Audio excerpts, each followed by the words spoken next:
Hello, this is Kaneisha Grayson, founder of Kaneisha.com and the author of Be Your Own Boyfriend. Today we are here with the awesome and amazing Eric Handler. Hey, Eric.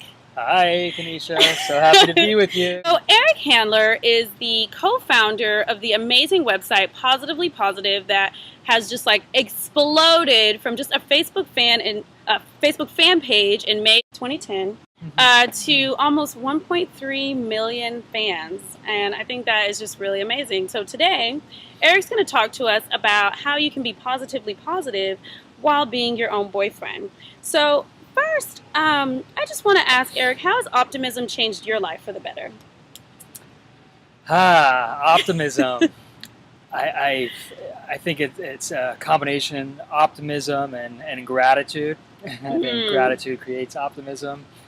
And for me, when I wake up in the morning and I realize and recognize in the awareness that I'm breathing, that I have sight, sound, hearing, breathing, and I'm alive, I go into a state of optimism because I'm alive, and that just sets my day forward. And the days that I don't do that, sometimes they're a little rougher. So it really, for me, optimism helps create self-love because it's about taking care of ourselves first. For me, if we take care of our bodies and our minds and we're healthy, it's much easier to take care of others. Yes, and we know who we are. I think that's very important. I love it. So you mentioned self-love. So Eric, when you hear the phrase be your own boyfriend, what does that mean to you? Be your own boyfriend. I love that, by the way. Yay! That's a #1 bestseller and all over it. Yes. Go girl. That was my go girl yeah, I love it. Be your own boyfriend. I think it's just that. I think it's love who you are and love it unconditionally. I mean, with that being said, obviously, we could have goals to be better and improve ourselves, but who we are is who we are, and we're given this mind, body, and soul for a reason. We each have our own gift, and we have to love ourselves deeply, unconditionally, no matter what. I think that is just so important, and it's a lot easier said than done sometimes. Yes, it is. So you're the co-founder of Positively Positive, and your co-founder is your beautiful wife, Julie Handler. So in what ways is Julie her own boyfriend? Oh, she's she's one of the most self-confident women I know. She's who she is. She owns it.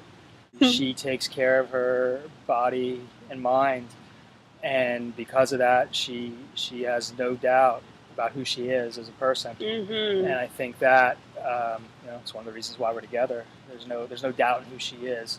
And it's hard enough to change the old cliche saying, but it's hard enough to change yourself. You can't change anybody else. So yes. I think coming into a relationship, if both people are confident in who they are and what they're bringing to the table, it makes the relationship much more sound.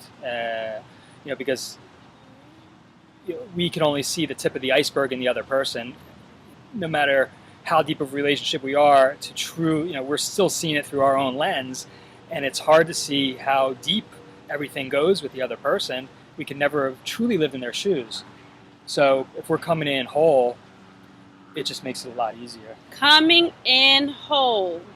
In whole. Instead of coming in half, being like, I'm looking for my other half. Yeah. 2 holes. Well, yeah, 1 times 1 equals 1. Ooh, I love this. 1 times 1 equals 1, so 2 holes make a 1, make 1. I love that. What's a half times a half? A quarter. Ooh, we're doing some spiritual math over here, y'all. Spiritual math. So in what ways can people use the power of optimism to improve their lives? So you told us how you've improved your life through optimism and gratitude, how you fell in love with Julie because she's so self-sufficient. But how can just, the regular person watching this video be like, well, that's Eric, he's special, Julie's special, Kaneisha's fabulous. Very fabulous. Positively fabulous. Positively fabulous. Yes. How can just I, regular working person, use optimism and gratitude to improve my life? I would say just try it for a week. Try it on and see if it works for you. Put it in your awareness. focus on true gratitude and optimism. I mean, what do I mean by that? Really, what are you grateful for? You know, I know me. I wake up. This morning I did it. I said I thank God I am here today. I have another day. I have more breaths. I have my kids. I have my wife, my dog. I have amazing friends and family around me. I have food on the table. You know, really, when we get into that state, then we look at the rest of the day and our problems. You know, it's a different perspective. Yes. I mean, what's really important? What's really important? I mean, obviously we have goals and we have things we need to take care of, but when we come from a place of gratitude, it shifts the perspective a little bit. It's funny, I'm Mr. Positively Positive, but my automatic response is coming from a place of negativity. Interesting. Wait, Yes. Eric. Are we getting a confession? Absolutely. Confessions with Kaneisha. That's another. Confessions with Kaneisha. Yeah. That's gonna be my little show. We're Yeah. gonna ride around in like some sort of fancy car, and I'm gonna get internet personalities to do some deep confessions. There you go.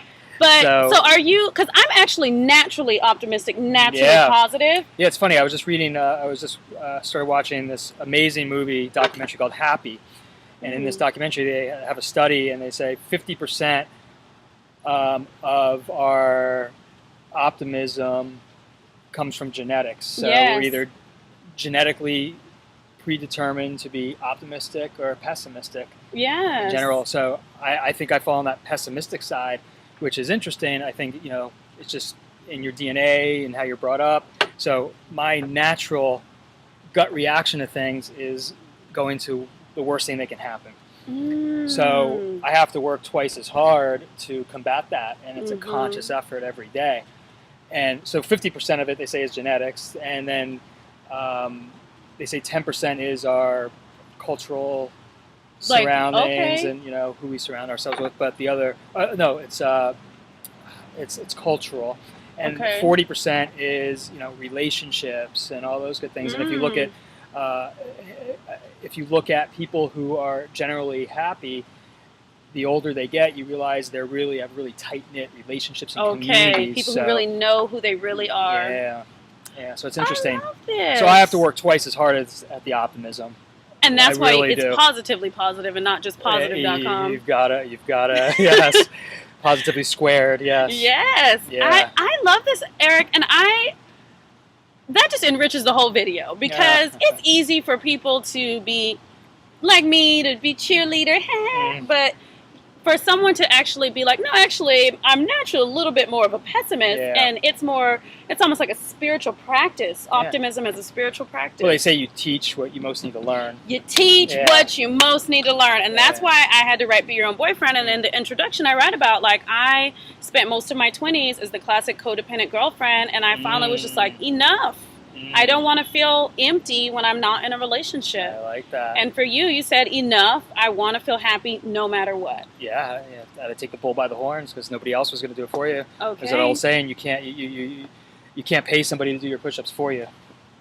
You can hire the trainer, but you've got to do them. You got to do them. Yeah. So, Eric Handler, any other last advice for our Be Your Own Boyfriend fans and readers? Any positively positive wisdom you want to share besides all the goodness you've already shared? I'd say we can't wait to read your book. You're an amazing spirit to be around, and I'm sure any of your fans will be as well. Aww. And I would just no, seriously, you have this amazing light and spirit about you, and just excited to be on your show and be part of your world. And I would just say, own it, own who we are. You know, for 1 week, just try it on. Just wake up in the morning every day, say what you're grateful for, write it down, start a gratitude journal. You know, you could even get a bowl and write down every time you're grateful for something over the course of the day and put it in the bowl. Then at the end of the week, look at that bowl when you're down and say, well, look how much I had to be grateful for all week. Thank you. I'm Eric Handler, and I am positively positive.